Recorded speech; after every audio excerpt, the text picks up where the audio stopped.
kalau berbicara mengenai perjuangan melawan AIDS di Indonesia, hambatan paling besar itu masih adanya stigma dan diskriminasi terhadap ODIF nih, Kak. Betul. Nah, menurut Kak Dika dan Kak Abi, kalau di Indonesia tuh bagaimana? Apakah masih tinggi stigma dan diskriminasinya atau gimana? Masih sih sebenarnya. Balik lagi dari kalau aku lihat ya, terutama misalnya dari generasi aku sendiri sih, mereka masih aku rasa sih masih masih nggak up to date sih intinya sebenarnya informasinya. Karena waktu zaman dulu mungkin waktu awal-awal istilahnya apa AIDS, bawah tanda kutip wabah AIDS gitu masuk ke Indonesia, oke itu banyak diberitakan di media segala macam, sensasionalisasi seperti Betul, itu. Jadi betul.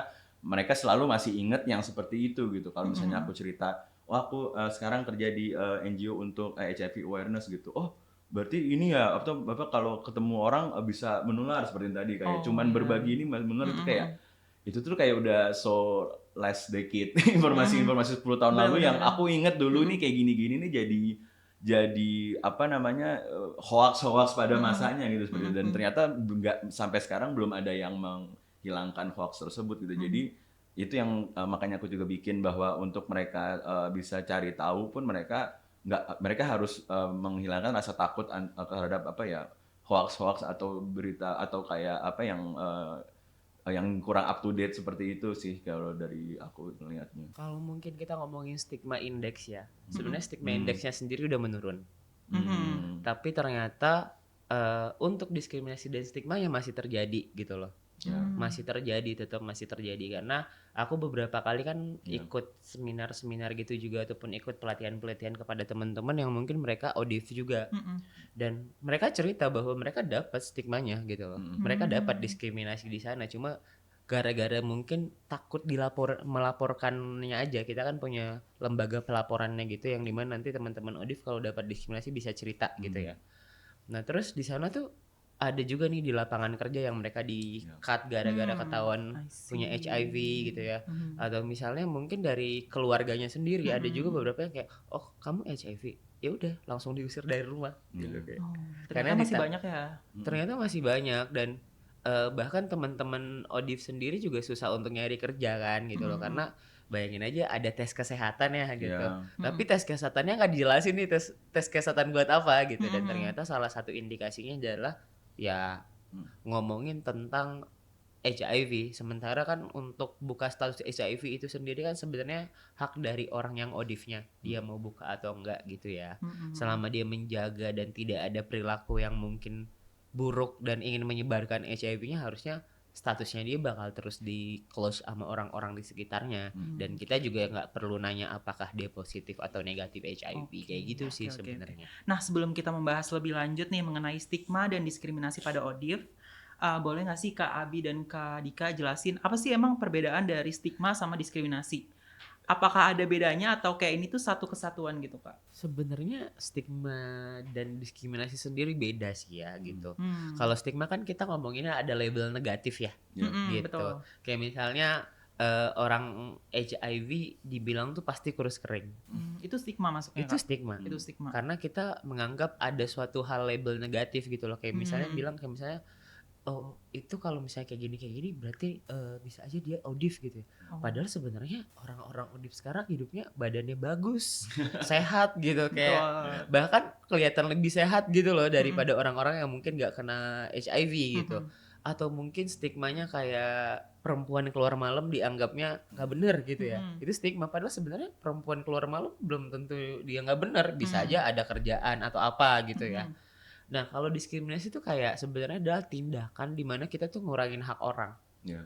Yang kayak misalnya gara-gara dia ODIF, otomatis gua cut aja deh kerjaannya. Ini bisa ganggu I soalnya. see. Berarti diskriminasi itu lebih ke perilakunya gitu ya? Perilakunya I see. Dan lebih struktural sih sebenarnya lebih ya. struktural. Kalau stigma kan maksudnya lebih ke sosial gitu ya, bahwa di secara sosial dilihat orang HIV begini atau orang yang kayak gini pasti HIV segala macam. Cuman ketika itu masuk ke ranah struktural seperti yang tadi Abi ceritain juga, jadi nggak bisa dapat pekerjaan gitu kan, jadinya kan jadi bisa memiskinkan secara struktural orang-orang yang memang mengidap HIV seperti itu. Atau misalnya ya tadi di-cut atau segala macam, atau misalnya tidak bisa mendapatkan fasilitas orang yang tidak hidup dengan HIV dapatkan gitu. Itu walaupun stigmanya misalnya sudah nggak ada nih, kita kan di sini sebagai HIV awareness bergeraknya memang mungkin agak lebih di stigma ya. Misalnya kita kita sudah bisa menginikan bahwa orang bisa hidup dengan HIV seperti biasa dan tidak ada stigmanya. Tapi ketika diskriminasi strukturalnya tidak diperjuangkan, ya mereka tetap saja akan mendapatkan ketidakadilan dan dimarginalize basically sepertinya secara struktural. Itu yang memang harus diinikan bersama-sama sih sebenarnya. I see. Oke, sebenarnya ini kayak menjawab pertanyaan nomor 5 aku. Thank you banget Kak Dika dan Kak Abi udah menjawab, udah jelas banget sih, aku udah kebayang banget perbedaan stigma dan diskriminasi itu apa, dan juga bentuk-bentuk stigma dan diskriminasi itu apa, aku udah kayak ngerti banget sih. Semoga Sobat Berani juga ngerti apa stigma sama diskriminasi bedanya apa dan bentuknya apa aja. Mungkin aku mau nanya khususnya ke Kak Abi nih. Kak Abi kan background-nya di psikologi ya Kak ya. Waduh. Mungkin aku mau nanya, ada nggak sih Kak dampak kesehatan mental gitu yang dirasakan oleh ODIF terkait stigma dan diskriminasi ini? Mungkin aku buka dengan, aku juga di psikologi kan sebenarnya skripsiku tentang HIV nih kebetulan gitu. Okay. Bahas orang-orang ODIF gitu ya. Dan sebenarnya sangat berkaitan erat ya, karena ketika baca-baca jurnal ternyata banyak juga loh ternyata gitu loh. Kayak HIV itu ternyata erat banget hubungannya sama anxiety sama depresi, itu ada jurnalnya. Bilang kalau misalnya ternyata mereka ya itu munculnya anxiety sama depresi itu bukan semerta-merta gara-gara punya dari awal gitu loh. Tapi mereka punya HIV dan mereka dapat penolakan dari orang-orang sekitarnya gitu loh. Jadi kayak di Indo tuh harusnya kayak misalnya tuh ada penelitian juga yang bilang kalau misalnya ternyata ODIF tuh harusnya mereka dapat dukungan sosial dari orang lain gitu loh. Jadi kayak apalagi mereka yang ODIF tahun pertama gitu. ODIF tahun pertama itu kan fase di mana mereka tuh coba untuk terima diri gitu, HIV disclosure. Berat banget coy gitu kan, kayak misalnya wah tiba-tiba lo hidup lo biasa aja gitu, tiba-tiba ketemu sama lo ketes terus tiba-tiba positif gitu ya. Itu kan berat ya maksudnya, dan itu akan merubah banyak banget hidup lo gitu dengan keadaan di Indo sekarang. Dukungan sosial dibutuhkan supaya mereka tuh bisa patuh terhadap pengobatannya.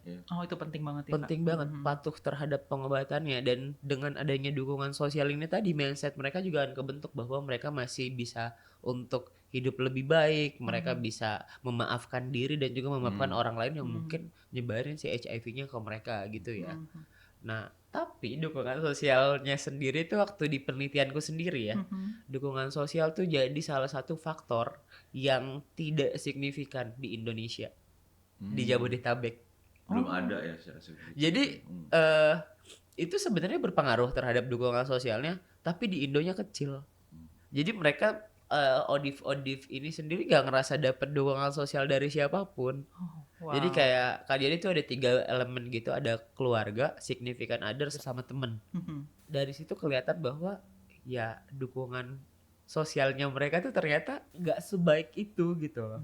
Dan akhirnya itu ngaruh ke pengobatannya mereka juga, yang mana ngerasa gak ada dukungan gitu loh. Jadi kayak udah gue gak bisa minum obat lah, kayak gak ada juga yang pengen gue bla bla bla gitu kan.